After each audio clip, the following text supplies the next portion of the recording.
Балыкчы шаарында 20636 аскер бөлүгүнүн Эдельвейс окуу борборунда жамааттык коопсуздук жөнүндө келишим уюмунун Кобальт атайын тактикалык машыгууларынын жыйынтыктоо этабы өттү. Машыгуунун жүрүшүндө уюмга мүчө мамлекеттердин атайын багыттагы бөлүмдөрү бандалык жол жоболорду, террористтик топторду издөө, бөгөт коюу жана жок кылуу, баңги заттарды контрабандалык каналдарды жабуу жана аларды жок кылуу боюнча, скрондорду, лабораторияларды табуу боюнча окуу, машыгуу жана колдонмо ыкчам согуштук милдеттерди иштеп чыгышты. Машыгуунун негизги максаты боюнча атайын операциялар иштелип чыкты.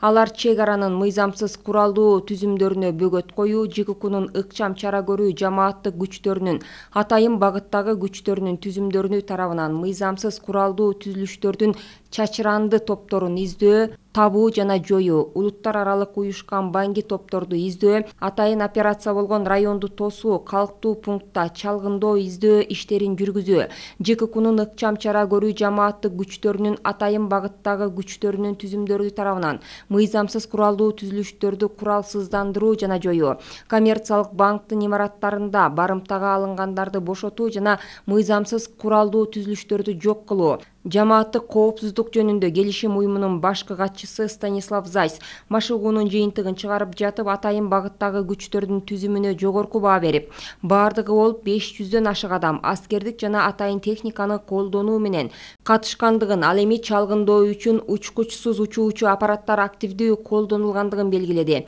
Ички иштер министри Улан Ниязбеков атайын тактикалык машыгуу ийгиликтүү аяктагандыгын айтты.